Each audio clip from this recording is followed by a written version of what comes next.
Round 3 Super Tournament. Bounce, bounce. Come on, baby. Bounce, bounce. Come on, baby. I don't care about a thing as long as I get to you. 'Cause I like your back, that smack, and that is all right, guys, welcome back to the GSL Super Tournament. We're in the round of 16 now. This is day one of the round of 16. And first up, we've got GanZI versus MMA. Now, that is an epic match to start off. And I'm not going to do any fancy intros. I'm going to talk about myself. I'm not going to talk about Rob and Clark, my two DT casting, DTs just hanging out next to me. I'm not going to talk about that because today I want to talk about MMA, who, for those of you guys who don't know, who didn't watch MLG Columbus, you should probably cover your ears now. Just cover them. Don't listen to this. But MMA, obviously, for those of you who did watch, those of you who follow esports, those of you who like StarCraft, no, MMA took out the event, won MLG Columbus. So he is a top player. He basically just crushed the foreign scene. Now he's back in Korea. He got back here. I think he got back last night. So, he's a little jet lagged, most likely. He hasn't had a lot of time to practice. He's been traveling. But even so, he is back, and he's ready to crush the Korean scene as well. But his opponent is GanZI, someone who took out MVP, definitely an up-and-coming player, someone who I didn't think was that great in TVT. I didn't think his skills were enough to take out MVP, but he took out MVP, and he looked pretty strong when he was doing it. So this is going to be a pretty close match. I have to say, I'm myself a little confused. Someone's like asking me beforehand, who do you think's going to win? I'm like, I don't know, but I think GanZI will take it, given that he doesn't have any jet lag, and he has been practicing. He's had a ton of days of practice. He's not flying all over the world, doing big lands and stuff. So I think he's had a lot more time to prepare. Now remember, these guys are teammates as well, so that's another big story in all of this. They're teammates. We've had a lot of team kills here at the GSL Super Tournament, but this is the round of 16, so both players got to be knowing that no matter what, their team's going to look good.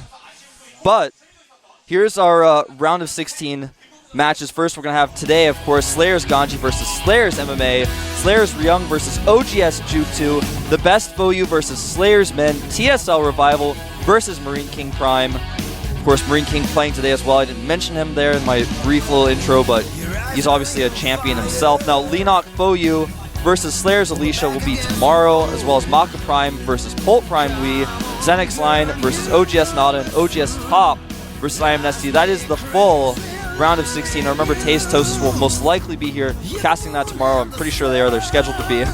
So, that's most likely what's going to be happening. So I know a lot of you guys have been excited to see Tastosis back. Well, they're getting back today, and they should be here tomorrow to cast those games for you guys. So look forward to those. There's going to be some awesome games. Now, Alicia is like the chosen one for Protoss right now. The last Protoss left here in the round of 16. Can he pull off a miracle and bring the Protoss race through to the end, or will he fall early on? Something to think about. Now, I did want to mention, for those of you guys who didn't watch yesterday, or maybe watched the VODs but skipped through all the boring talking part, if you go to m.gomtv.net, you can check out the mobile site on your mobile phone. If you've got a smartphone, you can watch the VODs there, you can look at the schedule there. And I'm just telling you guys, it's something that producers aren't like, hey, Wolf, tell them about the mobile site. No, I just want to tell you guys because it's so awesome. I looked it up yesterday. I tried it on different mobile phones. It's like so cool. It's so nice. It's such a good mobile site. Check the schedules there really easily. Get little pictures of the players. You can even look up records and stuff like that. But also you can watch the VODs like right on your mobile phone. You can do it on the subway. Do it wherever you have internet connection on your phone. Just right there. You don't need your laptop. You can do it on your iPad as well. So definitely recommend checking that out if you have a smartphone. If you don't have a smartphone, tell your friends who have smartphones who like StarCraft because it's awesome. I ran around the studio yesterday. I was telling everyone, I'm like, you have an iPhone. I noticed that. You should go to m.gomtv.net because it's a pretty awesome site. That's how I feel about it anyways. So, like I said, we're going to have MMA versus GanZI up here first. Two Slayers players. Which Slayers player will slay the other Slayers player? We're going to find out. And I have to say, overall, based on what I've said earlier, MMA, he did extremely well. He's shown some great results, but I thought that GanZI was a better player overall. But after MLG, I'm not so sure. But on the other hand, MLG, of course, is pretty taxing, so he may be a little bit tired. He hasn't been able to practice as much, especially, GanZI's been practicing only TVT. So we're going to take a look at today's matches. Of course, I talked about the round of 16 earlier, but here's today's matches again. Like I said, Slayers GanZI versus MMA, Ryung versus Juke 2, The Best Foyu versus Slayers Men, TSL Revival versus Marine King The Best Foyu versus Slayer's Men is going to be an interesting match as well. It's kind of the revenge match. The Best said in interviews that he wants to take Slayer's Men out because Slayer's Men knocked him out of Code A. He's now in Code B. So he wants to get revenge. He wants to take on Slayer's Men. So there's a little bit of story there in that set. So now you guys have seen today's matches twice. And I've talked about all the matches for today in some length. I think Marine King is probably the favorite to advance as well. Just want to talk about him a little bit. I think he actually may be the one to make it all the way to the end. Now I wanted to mention GanZI on Twitter. You should check them out. Go follow them. They list every sort of news event, like new casters, tournaments, stuff like that. All the time there on their Twitter. You'll hear it from them first before I tell you about it. So definitely follow them on Twitter. Follow me on Twitter, FXOWolf. But here's Slayer's GanZI. Look at his results. He's 62nd in the GSL ranking, so that's not that impressive, but he's been doing a lot better here recently. Now, he actually fell out of Code A, losing in the round of 32, but he took out MVP, so it's like, you know, he hasn't done that well in Code A, but he's done well in the Team League, and he also took out MVP, so those are some really, really impressive results to just mention. I mean, look at him there. There's a shot of him now. You can see him scratch his face there a little bit, but GanZI, and by the way, a lot of people on my Twitter were saying, why do you say GanZI instead of GanZI? Well, GanZI is how it's spelled in English, but in Korean there's actually no Z sound, so the closest thing they have is a G, like that G type of character, so that's why you say GanZI instead of GanZI. Now here's Slayer's MMA. He's ranked 57th, pretty close.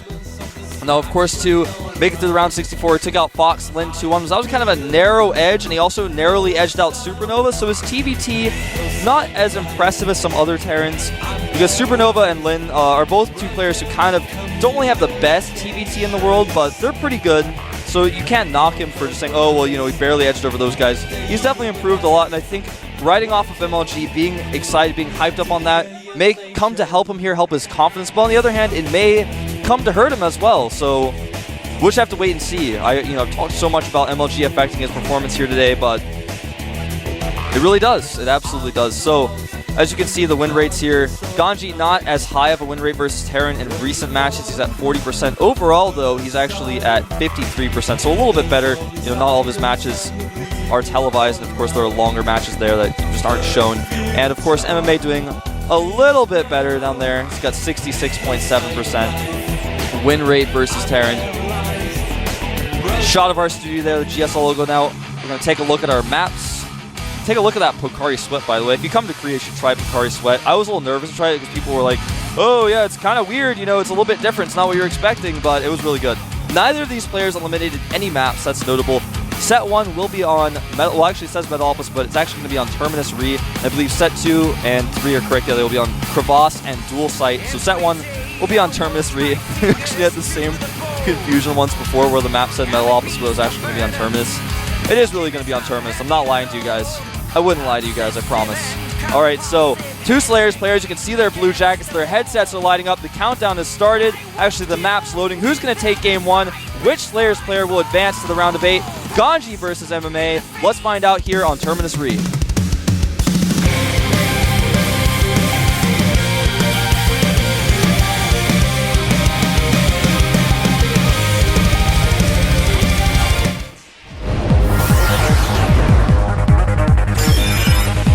Slayers GanZI versus Slayers MMA. All right. Over here at the right side of the map, a player on the team Slayers. His name is...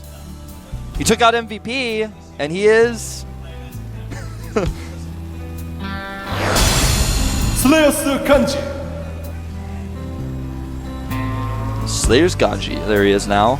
Oh, you raised his eyebrows at the camera. There's a Boxer's girlfriend. Slayers MMA versus Slayers GanZI. Some Korean thunder there as well. Now, GanZi's opponent and teammate who recently took out MLG Columbus, a great Terran player in the yellow here at the top of the map is... Slayers MMA. He's going to show us some mixed martial arts here at the GSL Super Tournament, the round of 16. Now, are these players going to go for an early gas? Looks like MMA is planned to not, and actually GanZI as well. Both of them throwing down their barracks first. which has started to almost become the abnormal thing to do in this matchup. You see gas first so often in TBT now, because those harassment-oriented builds are so good if you know how to control them properly, and they basically stop fast expands, because even if your opponent fast expands, he's got 2 command centers making SCVs out of 2 command centers. You coming in with your harassment, if you're using Blue Flame Hellions, you just kill so many SCVs that you get ahead and expand. If you go for Banshee, sometimes you can just kill so many Marines that you can just kill them with a timing attack. So a lot of players kind of wanting to go with that style, getting that faster gas, getting that faster Viking out, because the Vikings kind of help shut down the drop ships for the Hellions. Of course, you shut down Banshees as well. Banshees normally the follow-up for Hellions. But it looks like both of these guys are going to be going for fast expands. Now remember, they're teammates, so part of that does come into play here. They know each other's styles, and it looks like they both just want to try to play out a fast expand type of style and play into a later game. In fact, GanZI is going to go for a super fast expand. It looks like he's even going to skip his first Marine. No, he's not. He skipped it for a while to get that command center out. Okay, yeah, so I thought he didn't like the command center yet because I didn't have my production tab open. He's going to bravely not only skip his first Marine, but make his command center on the low ground. You see that MMA is doing the same thing. So both of these players going for fast expands at their naturals. And GanZI a little bit ahead because he did skip that first Marine. Of course, both players skipping a supply depot as well. Gonna get that gas up ASAP. So that's how you do it. For those of you guys who don't know how to fast expand with the Terran, if you go for a gasless expand, after you get the gas up, I mean, in some cases, like in TVP, you don't always do this, but in most cases, after you start the command center gets to be about 30 to 50% done. You drop both of your gases immediately and start mining gas out of them so you can get that stim upgrade. And in TBT, for example, you might want to get your factory up ASAP, not even necessarily stim. It all depends on what kind of style you're going for, but got to get those gases up ASAP. It's something I've noticed a lot of newer players when I coach some people or watch my friends play. They're like, oh, I heard about, I mean, they're not bad, but they're like, I heard about this fast expand build. I've never really tried it. And then suddenly they're like making only barracks and they have too many Marines and they can't tech because they got their gases too late. You get those gases really quickly afterwards. All right, the factories have started for both players. This time, GanZI a little bit behind with his factory. This is a mirror match for those of you guys who haven't picked up on that yet, so we'll be talking about a lot of the same things. Both these players almost doing the exact same thing. As you can see, both players have 4 Marines out in the middle of the map, both of them with 1 SCV as well. It's the epitome of a mirror match. But something else a little bit different. MMA has made 2 barracks, whereas GanZI is stuck with just the 1. A little bit interesting. That means that MMA is going to have more Marines out. He's also going to be able to buffer his siege tanks a little bit easier if he wants to. Marines are not that significant at this. Once you pass the very early game, they become a little insignificant because if your opponent scouts, you have more Marines than him. You can do as GanZI is doing and throw down a bunker just to be safe.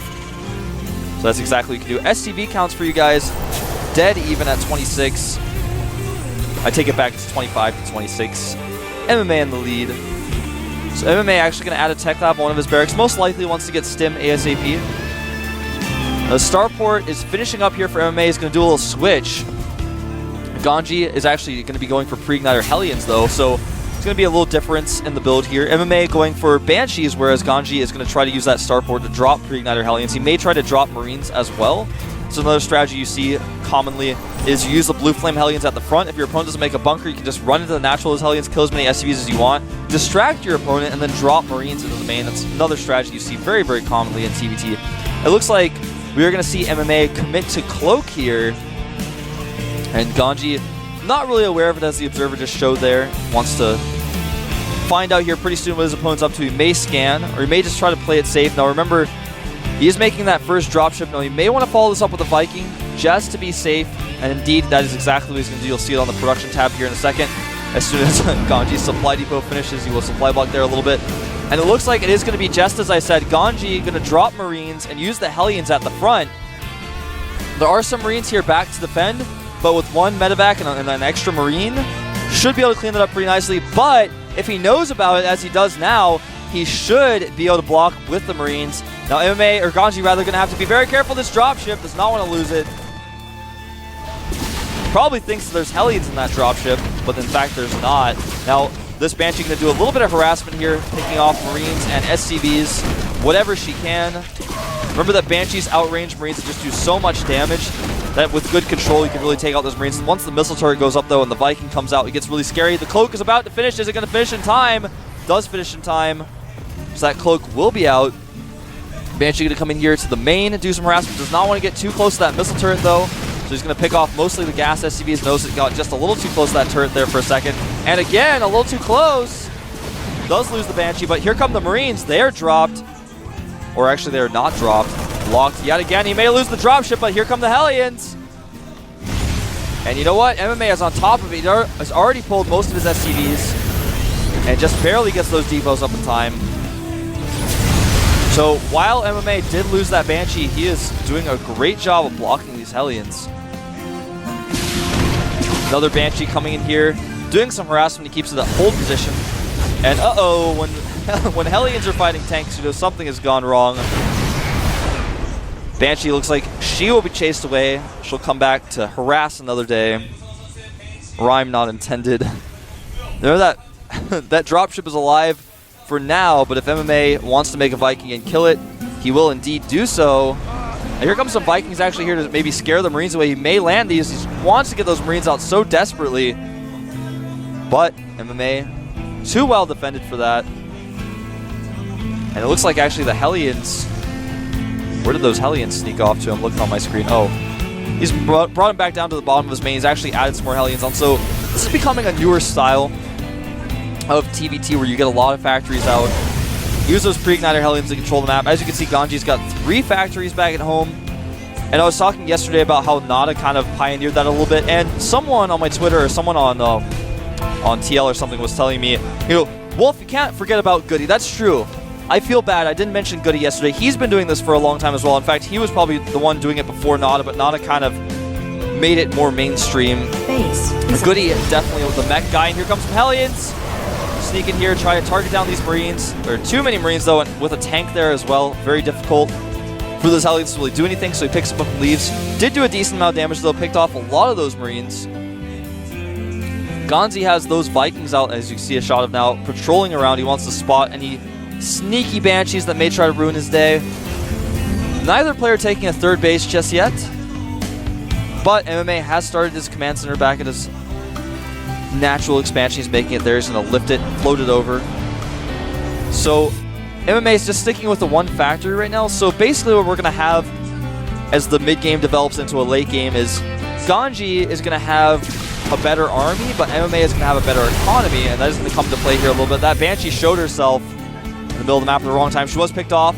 You guys didn't get a shot of it, but these Hellions are trying their best to make something happen. There's GanZI making his third command center, making it at that third base location. GanZI showing us he's pretty bold.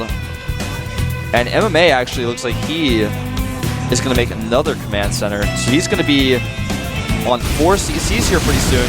Now, as you can see, GanZI moving out on the map a little bit. There are a lot of Marauders, which are the appropriate choice when your opponent has that Hellion heavy army, because Marauders just don't really care about Hellions. Another little drop here. Didn't do a ton of damage. Hellions did survive though, so that was a small victory for GanZI.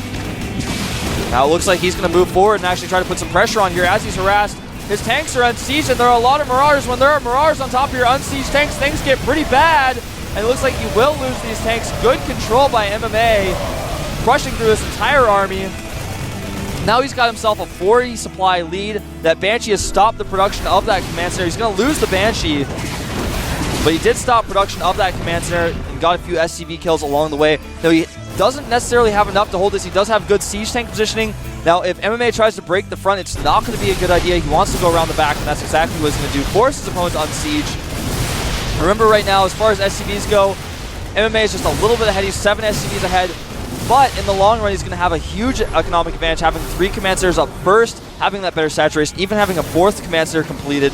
So he is in great shape, and this command center is going to have to be canceled. So it's going to be 3 CCs, or rather 4 CCs against 3. Going to probably take another hidden base with that 4th command center whenever he wants to, really. And we may see a similar situation to what we saw yesterday with Nada versus Virus, where suddenly MMA has a better army and a better economy and just contains his opponent, keeps him in his base, makes missile turrets everywhere, and just slowly takes over battle cruisers and just ends the game. His opponent runs out of money, runs out of steam, and does get taken out. He's got to break out eventually. So it looks like GanZi's going to try to get aggressive here in the middle of the map. Now, even though he has a smaller army with good positioning, he can win some fights, but the problem is MMA just has so many Marauders, as you guys can see.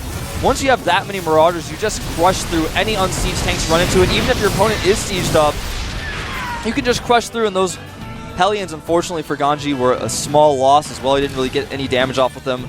Was possibly able to check his vision. He may have been able to see that command center. Actually, no, he didn't even see the 4th command center. And look at this. GanZi sieges up first. It's going to be a small victory, but there are so many Marauders, like I said, he may be able to crush through, but the siege tanks are spread pretty nicely. They're some of them further back, but it's just not going to be enough. It doesn't look like the Marauders crushed through, a lot of them low on hit points, but it doesn't matter because there aren't any more tanks to finish them off. There's that one tank there for GanZi. He's got a lot of SCVs to buffer, but again, losing a lot of his army. And when you're on 2 bases, when your opponent's on 4, and you're, you know, just barely holding off your opponent's attacks, when the reinforcements come in, things get nasty. So as you can see, he has made that 3rd command center again. He's going to lift it, try to take that 3rd base, but GanZi, or rather MMA, is getting so confused about these guys' names sometimes.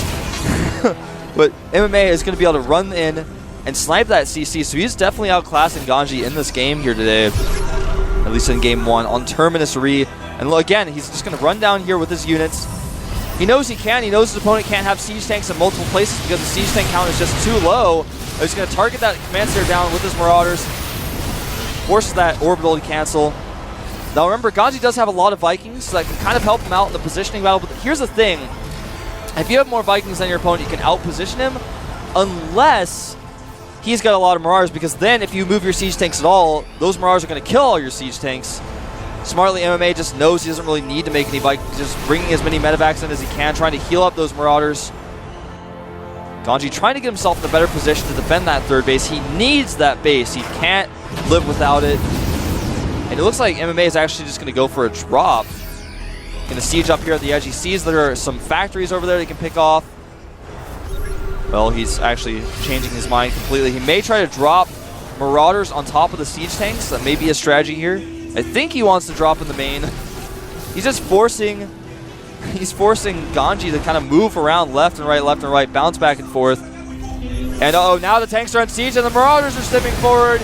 There are a lot of Hellions to buffer though. In fact, a lot of Hellions buffering so many siege tank shots in the Marauders, so GanZi getting off a lot of good hits. But the Hellions will fall here. And the siege tanks are unsieging. Now MMA can't see that. The Vikings going to land on top of these tanks. That's a pretty good move as he moves forward. Nice moves here by GanZi. It was like a sick dance move. If I saw that on the dance floor, I'd be like, dude, this guy's cool. I want to hang out with him later. But the siege tank's going to siege up here. Now, if the Marauders fall, this is going to be pretty huge. GanZi does break out here, does take a 3rd base, does what Virus could not yesterday, although it's a completely different situation this time. We're seeing a similar style here from MMA, just trying to contain his opponent and get a better economy. Now, even though MMA has a lot more Marauders than his opponent, as those Marauders fall, the siege tanks become much more important, and a lot of those Marauders are on low hit points. So MMA isn't as ahead as you think, but he is definitely significantly ahead here. Remember also that a lot of GanZi's army is in Vikings, which do help in the positioning battle, but like I said, when you've got that many Marauders out on the map, positioning isn't everything. And here comes that battle. Nice little flank here from MMA, attacking on both sides, and the siege tanks fall. That's going to be it for GanZi, and they do all fall. Nice flanking by MMA. GG. MMA takes out game 1. The MLG champ taking out GanZi, who took out MVP, and MMA, a player not even in Code A, but he took out MLG, and maybe he's going to take out this Super Tournament, ladies and gentlemen.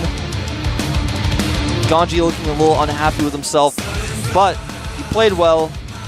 Sometimes when you take a risk and get that 3rd command center on a big map like Terminus Re, it works out for you. Sometimes it doesn't, but I gotta say, I think it was a smart move by MMA, especially after maybe he watched those Nada games yesterday. Most likely he did. And I think watching that may have influenced his style a little bit. You're starting to see this style a little bit more on Terminus Re, where you just kind of control the map. Usually the person who's controlling the map and having the soft contain into a hard contain is the one with the Vikings, but in this case it was the opposite, because if you have those Vikings out, you can kind of control whether or not your opponent drops. So maybe If GanZI realized what was happening earlier, could have tried to do some drop play to kind of turn the tables a little bit, force his opponent to turn around or maybe go for a base race. Because as it stands, 4 bases against 2, you're just not going to win that fight. If you're contained, you're not going to really successfully be able to break out there. And the next map is going to be Crevasse, another relatively large map. Pretty big macro games you see on that map sometimes because you can take that backdoor expansion so easily. The countdown has started. Who's going to take game 2? Will MMA close out and do wonders again as he's been doing in his recent results here, or will GanZI tie up the series? We'll find out here at the GSL Super Tournament on Crevasse.